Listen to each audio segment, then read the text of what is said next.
Guys, I'm constantly on the go. Traveling, training, always grinding. And that's why I use Mando Whole Body Deodorant. It is seriously safe to use anywhere on your body, and it's the perfect deodorant for people on the move. Mando was created by a doctor who saw firsthand how BO was being misdiagnosed and mistreated. Mando is clinically proven to block odor all day and prevent odor for up to 72 hours. My favorite part about Mando is how versatile it is.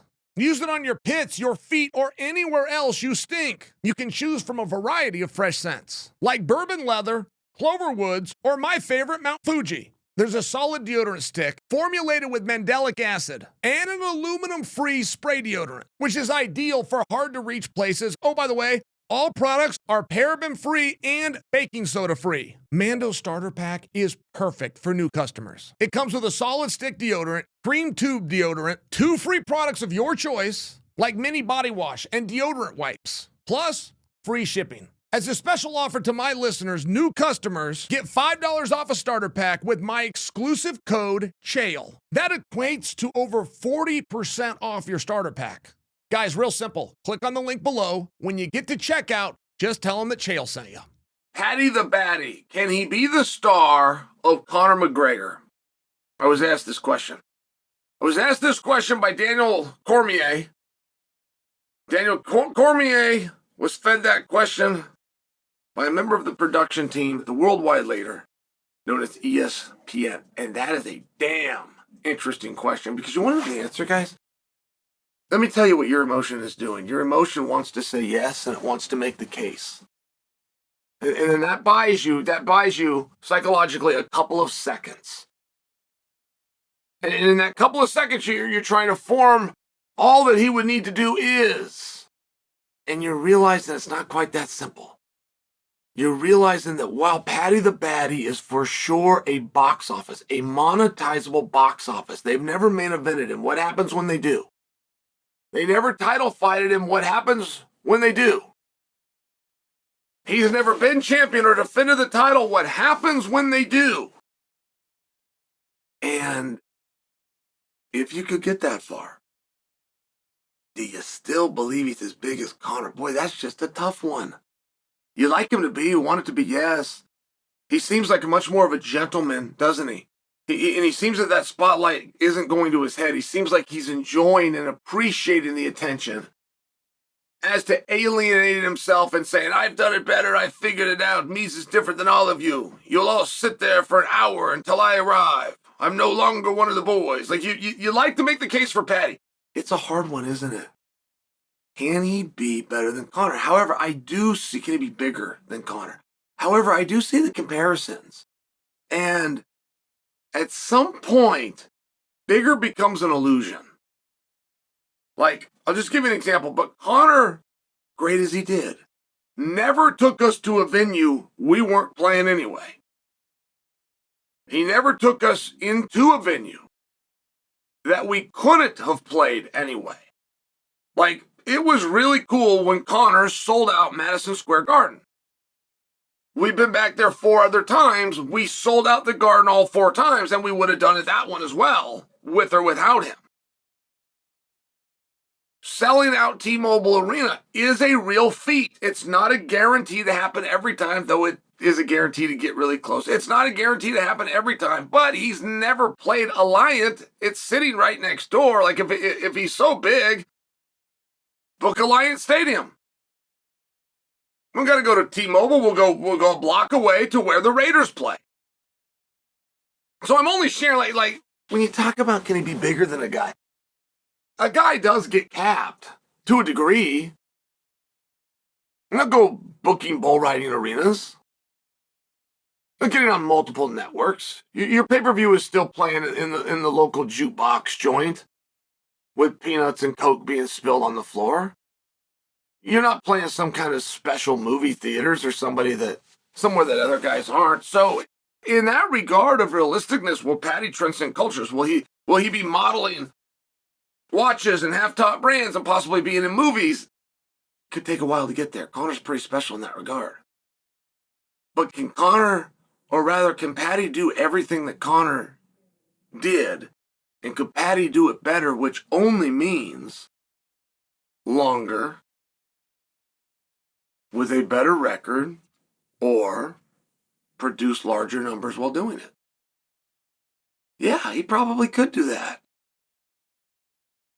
The question is of such that he would have to be more recognizable worldwide, that he could be a trendsetter and transcend cultures, like Conor, who went and made a movie, but then it was a blockbuster movie for no reason other than it was Conor. That's a really hard thing to do.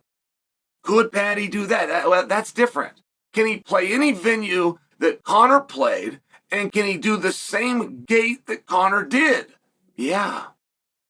Yes, he can. And that isn't today, but it's awfully close today. 2 fights and 2 victories, which would be a world championship later. I mean, it's very hard to get that belt. Very hard for anybody to get that belt. So it's so crazy or so incredible when people start talking about the Conor McGregor story and talking about that this was more an enigma and an idea. It's like, no, that was a guy that had 3 of those really hard to get belts. He went out and got 3 of them. He got so many of them that when he did a trademark on the champ term, he forgot one of them. He forgot the interim belt. He thinks he's a 2-time belt holder. I was there for all of them. Trust me when I tell you, he had 3. Pretty special career. And I don't know how good Paddy is. I just don't know why no one can beat him. Like, there are guys that will debut, they'll come in, they're the young guys, and they get a reputation, and you start to hear a little about them. Maybe Chimaev fits that bill. Maybe this Gene Silva starts to fit that bill. Maybe Wonderboy Thompson with this rare karate fits it. But you start to hear about these guys, and they have a skill set, and it's unlike one you've seen before. And that's not what we're seeing from Paddy. Every move Paddy's made, we've seen done 100 times before. But Paddy's able to do things quicker, more effectively, getting his hand raised against top competition.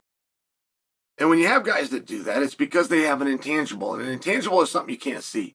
Khabib had it. George St. Pierre had it.